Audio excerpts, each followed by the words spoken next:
অনেক দিন থেকেই আমার একটা পাহাড় কেনার শখ, কিন্তু পাহাড় কে বিক্রি করে তা জানি না। যদি তার দেখা পেতাম, দামের জন্য আটকাতো না। আমার নিজস্ব একটা নদী আছে, সেটা দিয়ে দিতাম পাহাড়টার বদলে। না, কোনো পাহাড় কেনার সাধ্য সত্যি আমার নেই, কিন্তু কেনার সাধ্য না থাকলেও ভালোবাসতে তো কোনো আপত্তি নেই। একসাথে পাহাড় আর সমুদ্রের রূপ দেখব বলে রওনা দিলাম বিশাখাপত্তনম বা ভাইজ্যাকের উদ্দেশ্যে। বিশাখাপত্তনমের ইতিহাস ২৫০০ বছরেরও বেশি পুরনো। সম্ভবত ১০১০ খ্রিস্টাব্দে পূর্ব চালুক্য রাজা তাদের কুলদেবী বিশাখার নামে এর বর্তমান নামটি দিয়েছিলেন। কলকাতা বিমানবন্দর থেকে রওনা দিয়ে বিশাখাপত্তনম বিমানবন্দরে পৌঁছলাম রাত ৯টায়। তারপর সেখান থেকে পৌঁছলাম হোটেলে। পরের দিন সকাল সকাল উঠে স্নান সেরে আমরা বেরিয়ে পড়লাম সীমাচলম মন্দিরের উদ্দেশ্যে। কি অপরূপ দৃশ্য রাস্তার চারপাশে! শহরটা যেন রঙিন হয়ে সেজে উঠেছে। প্রকৃতি যেন তুলির টানে এঁকে দিয়েছে চারিপাশটা।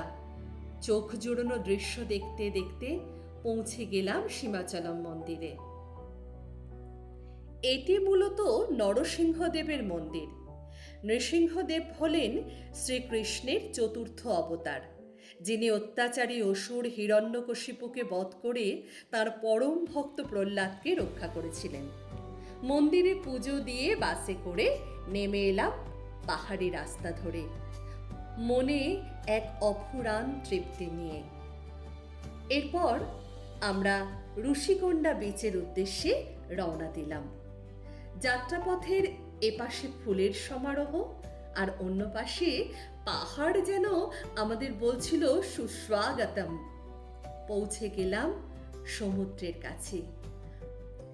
দূরে দিগন্তে নীল জলরাশি আর পাড়ের কাছে দুধসাদা ফেনার ঢেউ যেন হাতছানি দিয়ে ডাকছিল। এ ডাক কি আর উপেক্ষা করা যায়? তাই ধরা দিলাম আমরাও।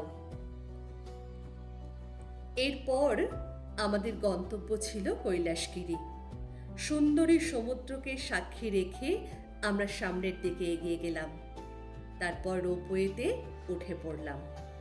পাহাড়ের বুক চিরে যখন উপরে উঠতে লাগলাম, নিচে পড়ে রইল দিগন্ত বিস্তৃত জলরাশি।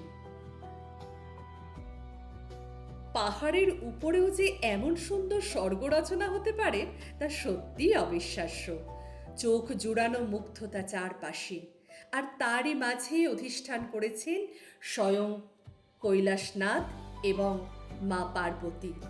তাঁদের স্নিগ্ধ শুভ্র রূপ দেখে জীবন সার্থক হয়।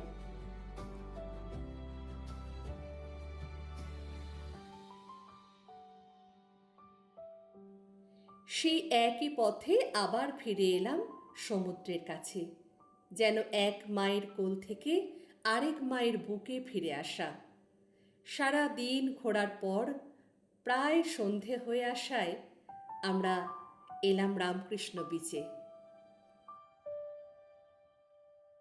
দিনের শেষে সাগর নীল জল আর কিছু মুহূর্তের প্রশান্তি নিয়ে বাড়ি ফেরা।